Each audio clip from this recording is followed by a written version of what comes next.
हरतालिका तीज व्रत कथा। ओम गण गणपत ए नमः। पति की लंबी उम्र, अच्छे स्वास्थ्य और सुखी वैवाहिक जीवन के लिए सुहागिन महिलाएं हरतालिका तीज का व्रत रखती हैं। ये व्रत करवा चौथ की तरह की निर्जला रखा जाता है। इस दिन दिन भर निर्जला व्रत रखने के साथ शिव पार्वती जी की विधिवत पूजा करने का विधान है। हरतालिका तीज की सुबह शिव पार्वती की पूजा करने के साथ प्रदोष काल के समय माता पार्वती शिव जी की विधिवत पूजा करने के साथ कथा पढ़ने का विशेष महत्व है। हिंदू पंचांग के अनुसार भाद्रपद मास के शुक्ल पक्ष की तृतीया तिथि को हरतालिका तीज का व्रत रखा जाता है। इस दिन केले के पत्ते बंधनवार से एक मंडप तैयार किया जाता है। इसमें मिट्टी से भगवान शिव पार्वती की मूर्ति बनाकर स्थापित किया जाता है। इसके बाद फूल, माला, चंदन, धूप, दीपक आदि चढ़ाया जाता है।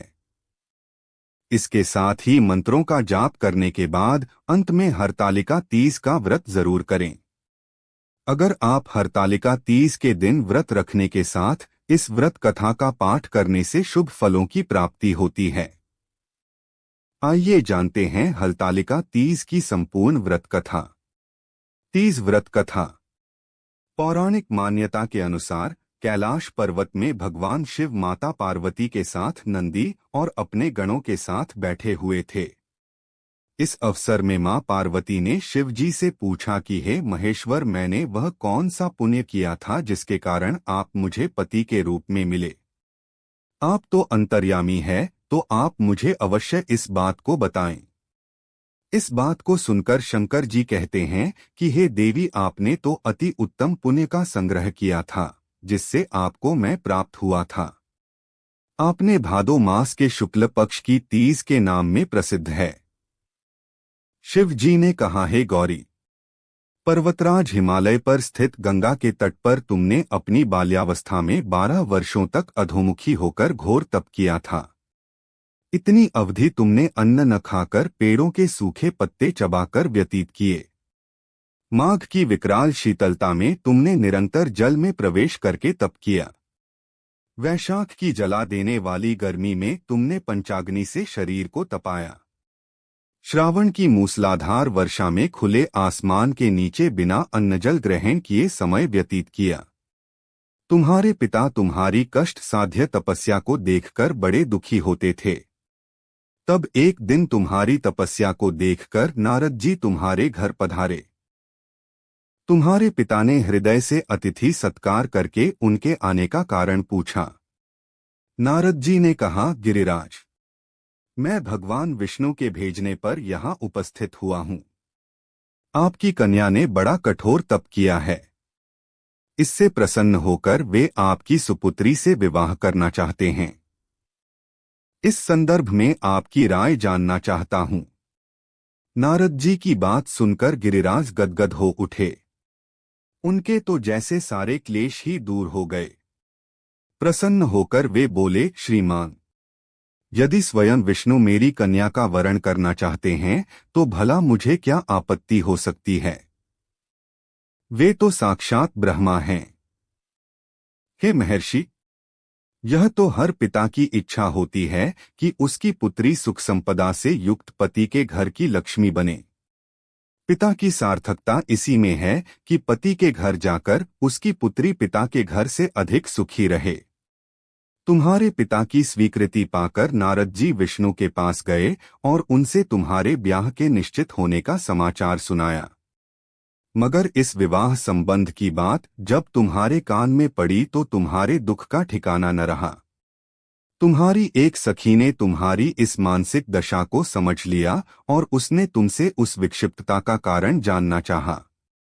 तब तुमने बताया, मैंने सच्चे हृदय से भगवान शिव शंकर का वरण किया है, किंतु मेरे पिता ने मेरा विवाह विष्णु जी से निश्चित कर दिया। मैं विचित्र धर्म संकट में हूँ। अब क्या करूं? प्राण छोड़ देने के अतिरिक्त अब कोई भी उपाय शेष नहीं बचा है। तुम्हारी सखी बड़ी ही समझदार और सूझबूझ वाली थी। उसने कहा, सखी, प्राण त्यागने का इसमें कारण ही क्या है? संकट के मौके पर धैर्य से काम लेना चाहिए। नारी के जीवन की सार्थकता इसी में है कि पतिरूप में हृदय से जिसे एक बार स्वीकार कर लिया, जीवन पर्यंत उसी से निर्वाह करें। सच्ची आस्था और एक निष्ठा के समक्ष तो ईश्वर को भी समर्पण करना पड़ता है। मैं तुम्हें घनघोर जंगल में ले चलती हूँ, जो साधना स्थली भी हो और जहाँ तुम्हारे पिता तुम्हें खोज भी न पाएं। वहाँ तुम साधना में लीन हो जाना। मुझे विश्वास है कि ईश्वर अवश्य ही तुम्हारी सहायता करेंगे। तुमने ऐसा ही किया। तुम्हारे पिता तुम्हें घर पर न पाकर बड़े दुखी तथा चिंतित हुए। वे सोचने लगे कि तुम जाने कहाँ चली गई। मैं विष्णुजी से उसका विवाह करने का प्रण कर चुका हूँ।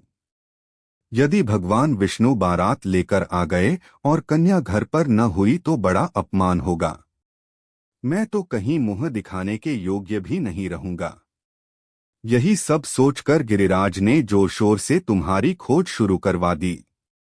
इधर तुम्हारी खोज होती रही और उधर तुम अपनी सखी के साथ नदी के तट पर एक गुफा में मेरी आराधना में लीन थीं। भाद्रपद शुक्ल तृतीया को हस्त नक्षत्र था। उस दिन तुमने रेत के शिवलिंग का निर्माण करके व्रत किया।